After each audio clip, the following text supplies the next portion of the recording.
Hey everyone, it's me Jay, and it's been a few weeks since I made my last video. That video is actually me coming out to my dad, and this is kind of like a follow-up for that. So if you haven't seen that video, you should really go see it. It's a very intense personal phone call, talking to my dad about my transition and everything. And I kind of wanted to make today's topic be about coming out and what that is, and basically kind of help people through that process.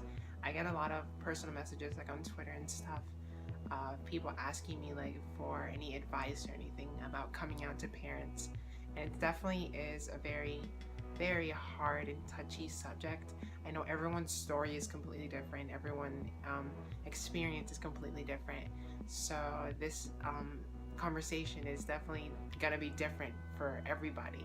So there's not really one way to tackle it, and I want to make that clear because my family is very like old school Mexican Catholic root culture, and so there's definitely a lot of like family and I don't know, just like religion that is very entwined with who we are.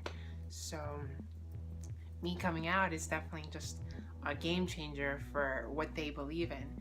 So it's definitely a conversation that's hard to have, and I just kind of wanted to throw out some maybe helpful tips or maybe some things that can be helpful to people who are trying to come out. Like I said, everyone experience is different, everyone situation is different, but I do believe that there are some kind of steps that you can take that might make things better for your coming out.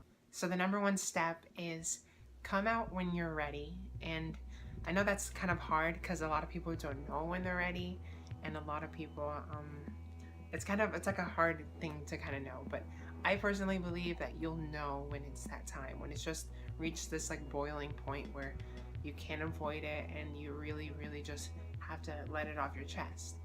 And it kind of happened to me. See, my situation was, like I said, very different. Like I told cousins and they ended up telling my mom, and so then it just kind of grapevine through my family. So I was outed in a sense, but after I was outed, I did make like an official coming out, and I kind of discussed to everyone my feelings and my perspective.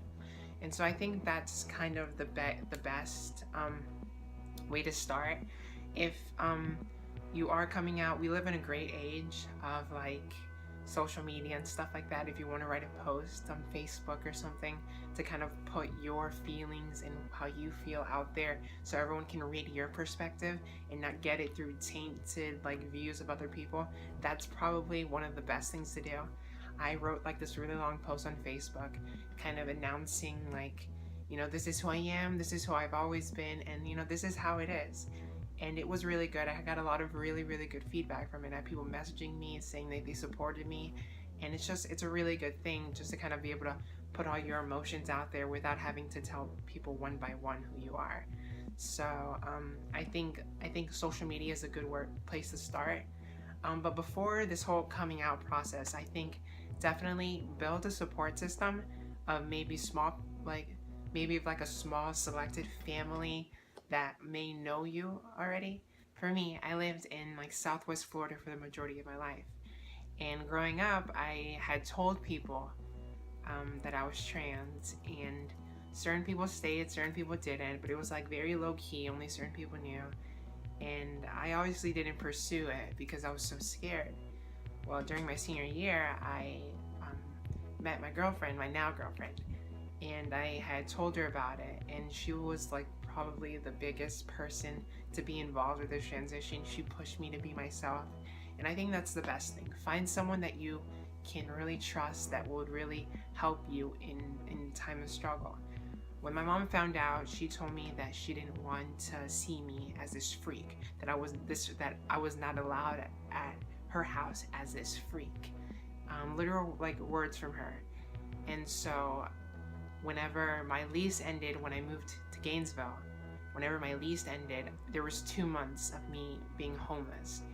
And I was lucky enough to have a support system. I was lucky enough to have my girlfriend, and I stayed with her, and she helped me through it. And definitely it's an emotional process, and I don't think anyone deserves to go through it. I think the whole idea of coming out is such a stupid thing. I think people should just be able to be themselves, and that's the end of that. But I understand you kind of want it out of the way. You want everyone to know. You don't want to be questioned. And that's another thing. Questioning is a big result that comes from coming out. A lot of people aren't going to understand, and they're going to want to ask things. They're going to want to ask ignorant things. And you just kind of have to work with it. Like, you kind of have to explain everything, even if they are ignorant, even if they say rude things. Just kind of take your time and just like ease them into it. My dad was definitely eased into this whole situation. He had known about me, and I had cousins that knew about me and that were telling him, you know, this is who she is, like this is her life, like you have to understand that she's happy now. And it kind of opened his eyes to kind of see that, you know, no matter what he says or no matter what he does, it's not going to change who I am. And I think that's what really affected his perspective whenever he called me, was the amount of people that talk to him. Having a nice support system on your back is probably the best thing to do. It's definitely a hard process, and I'm just rambling. I'm just having my opinions everywhere right now. I'm just kind of throwing a lot out, but I'm just kind of doing this off the top of my head because I know that it's a struggle, and I just kind of really want to be genuine about this. I think that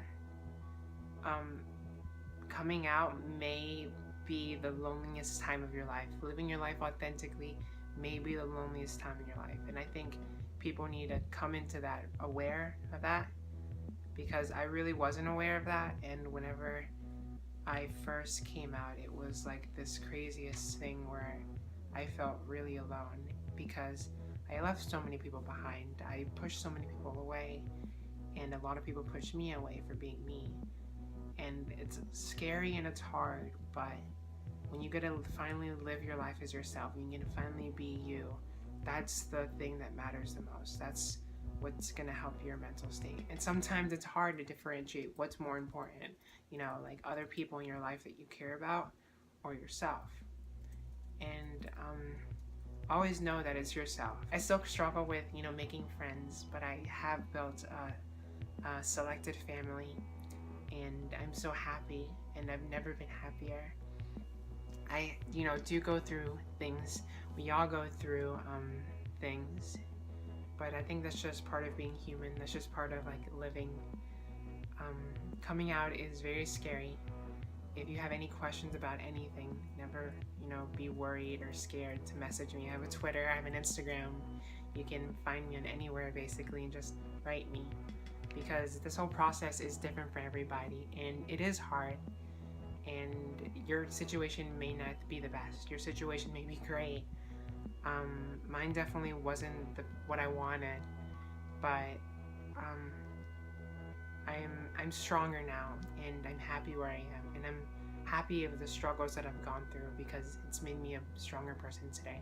And I want to guide those who are worried, who are scared, who are in my shoes, and I just want everyone to know that I'm there for you. If you need any help, or if you have any questions, I'm here for you. And I'm pretty good at giving advice, I think. So yeah, just message me if anything. But I think the biggest thing I wanted to say was have a support system if you are thinking about coming out. Make sure you have people to rely on, because my girlfriend is the biggest reason why I am where I am today. So I think that's basically it. Yeah, I may make a follow-up video if I forgot to talk about something, which I probably did. I need to script these out. Stop looking at me like you judging me. I love you. I like that you sit on the desk. You like it? I like the background of it. It's goofy. It's goofy? I wonder if it's like noticeable that you're sitting on a desk. I don't know. But thank you guys for watching, and I'll see you guys in the next one. Goodbye.